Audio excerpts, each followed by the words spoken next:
The Up Alliance is gaining speed against corporate greed. Inspired by the movie Don't Look Up, activists from a wide range of groups like indigenous activists, Ukrainian activists, environmentalists, famous environmentalists that you know, and unfamous ones that we don't know, even movie stars are coming together in an effort to save the planet from the unfolding climate catastrophe that we are all living through together.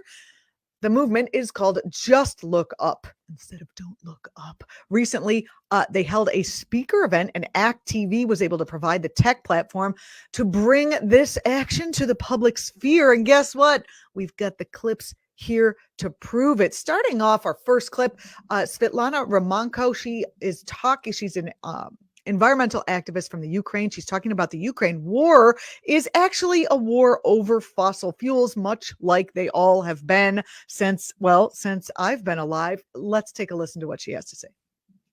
Because I don't want to see the world respond to this war by doubling down on fossil fuels, the same that have led us to this crisis moment. I want the fossil fuel era and this war to be ended once and forever, and for everyone on this planet, in Yemen or in some other country. I appreciate that we can put our joint effort and end the wars everywhere. And going back to Ukrainian reality, it's completely unsafe.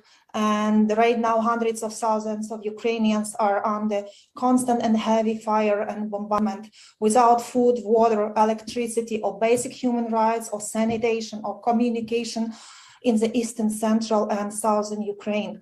We wake up to explosions. That's become like a new normal, but I don't want it to be normal. We should not take this as our new reality, and we should always resist. And we are terrorized by all day and night air alarms and these missiles and shellings from Russia side, and Russian troops are bombarding maternity hospitals, theaters where 1,000 people was hiding in a basement, in a bomb shelter, houses and safety corridors, and killing civilians, children and families on the roads, in their homes and in hospitals. And many of our cities in the eastern part have been entirely destroyed. And this will cost us much to rebuild it, and morally and ethically, and not just financially. And 10 million people have been internally displaced to the west from the east, but we welcome them in our houses because they are Ukrainians who just lost everything with this horrific war. And this is a devastating illegal invasion and a humanitarian catastrophe, which share the same roots with the climate crisis. And I would like to name them loudly, sound and loud. It's the fossil fuels. And let me pause you there, because so much of what we are hearing through media is certainly in the Western context. This is an unjust war. This is an illegal war. This is a land grab. But the rationale for it, we've not been told a story of how this connects to fossil fuels very much at all. We've been told a story that this is about NATO expansion and Vladimir Putin's delusion of restoring the Russian Empire and many other reasons, which may be in part true. But can you draw that connection to us? You called it a fossil fuel war. You call this Putin's oil war. What's the connection between the climate crisis, fossil fuels, and what your nation's going through right now? Yeah, thanks, Baratonde. That's an essential question to speak about for us where we are now. And the connections between those are very explicit, and Russian propaganda will never tell us or tell others the truth about how for decades the big Western oil companies courted Putin and helped him exploit Russia's vast reserves. And supported by many banks in Western countries, they have poured billions into Putin's war chest and turned a blind eye to his violent expansion to obtain access to even more fossil fuel reserves. And saying so, I just want to say that financial institutions can't claim to be taking a moral stance by exiting Russian securities when they've been almost forced to do so. All of these oil companies and investors aided and abetted Putin's rise to power with decades of financing Russian fossil fuels, which has resulted in the shocking invasion of my country. I mean, that was pretty great. Am I wrong? That was Baratunde Thurston talking he is a comedian and an activist and someone I have worked with a long time on the Laughing Liberally stage. Coming up next, Meryl Streep, who is talking about, she obviously played in the movie Don't Look Up. She played the president. I think everyone knows who she is. She doesn't need an introduction, but she's taken, she's brought her voice to this issue, which I think is really important. I mean, I don't remember who it was who was making the distinction between how many followers Greta Thunberg has and how many followers someone like Kim Kardashian has. And it's just like, the entertainment industry people have so many more followers. So I know I'm just in advance. I am speaking to the people who are going to leave a message on the bottom of this video saying, why do we need the people from Hollywood? They're just actors. Well, because half of America isn't you. Half of America only is following what the actors say. So they do, given their prominence, they do play a great role and they have the opportunity to shed some light on these issues. And I believe Meryl Streep, as probably the premier actress, the most, in the United States, the most well-known actress in the United States. It's wonderful that she's taken this stand. Here she is at this Just Look Up event talking about her awakening from the climate, or to the climate crisis. Meryl, what has been your awakening to the climate crisis, and how does this movie, if at all, play a role in that?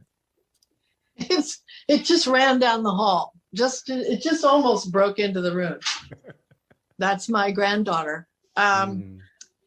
So I got involved with it was really when I started having children, which is like 100 years ago, 43 years ago, that I got involved with the environmental movement, because the world changes when you move out of your little solipsistic, self-interest as a single person, and start to care about the long-term effects of every act that you have. And so I got involved with it came to me through about the pesticides on fruit and vegetables, and there was a report that came out then in the late 80s about the residual effects of this. And so I got involved early on with that. And I've followed the climate crisis, because all these things are tied together.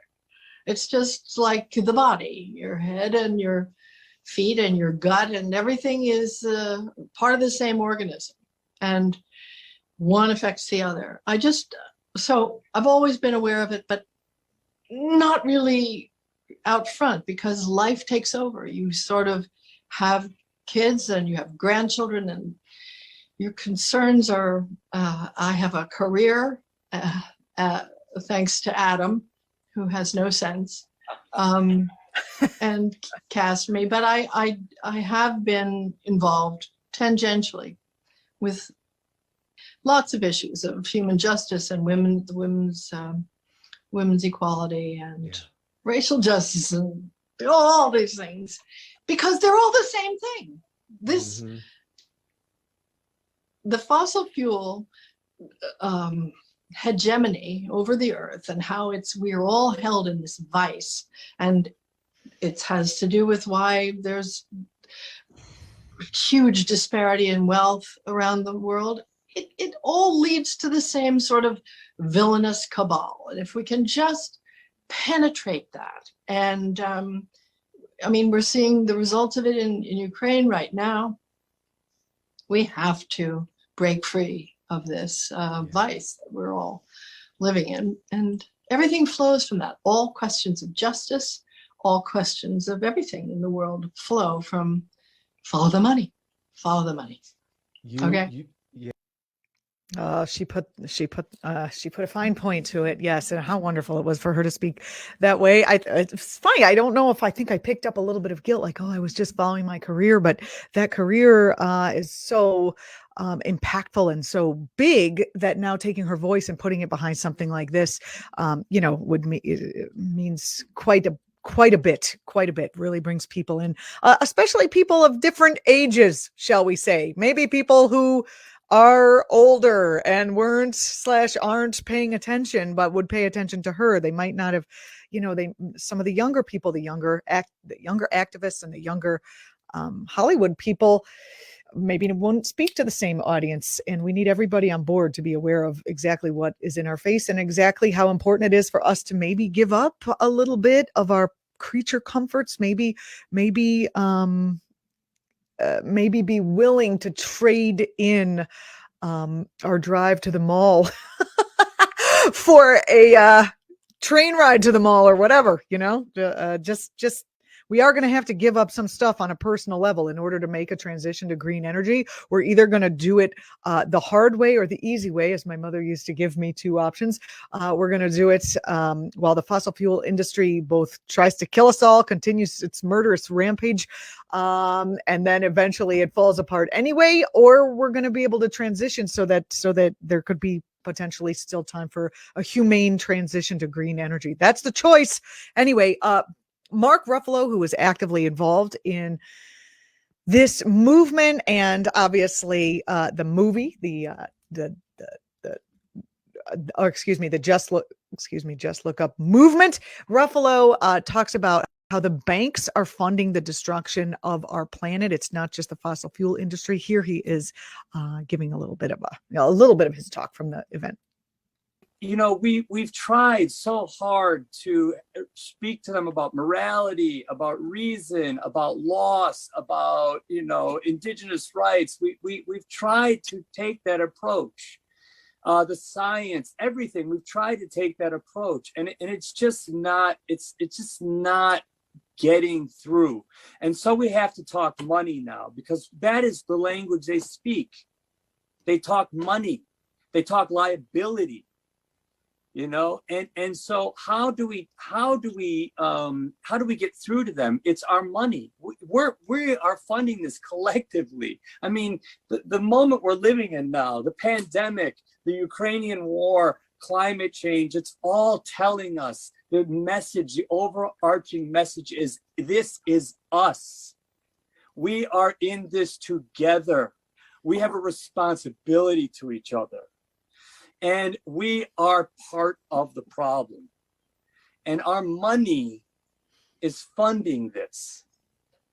And we have to say no to that for the banks to understand, to take action. We have to say, we're going to sue you for malfeasance, for them to say, oh, this is risky business, we have to stop. We have to go to where this stuff is starting. The banks, they control policy, they control legislation, they make or break an industry, and we have to turn our attention to that. That was Mark Ruffalo, obviously talking about the No More Dirty Banks campaign. We covered that campaign here on the show, but basically, I think it's Canadian National Bank was bought by another bank, if I'm getting this right. And one of those banks that I'm naming without my notes here is considered the Bank of the Stars. And the Bank of the Stars, and they promised that they would be environmentally minded, environmentally conscious. And yet, as it turns out, they are one of the four, the biggest investors in the tar sands pipeline. Tar sands obviously need to be kept in the ground if we're to have any chance of, surviving as a species, this coming climate apocalypse. So why would we need a pipeline for them? And why would we need to finance one? Anyway, Ruffalo is at the forefront of that No More Dirty Banks campaign. You can find out more information about this, any of these campaigns, the No More Dirty Bank campaign, the Just Look Up campaign, and a couple of the other ones that these folks are from, at those hashtags right below Just Look Up and hashtag No More Dirty Bank. And there's also hashtag Don't Look Up. There are a lot more great speakers that were on this particular event, including Bill McKibben, who you saw quietly sitting in his little box. Adam McKay spoke quietly sitting in his little box, and also indigenous rights folks were there. There were just a lot of people. It was a really powerful event. You can find that if you just hashtag Just Look Up video, and you will find it either on ActTV's page or in other places. Coming up next, we're about to transition to our segment, Hello, Professor. We'll be right back. You're watching Act TV.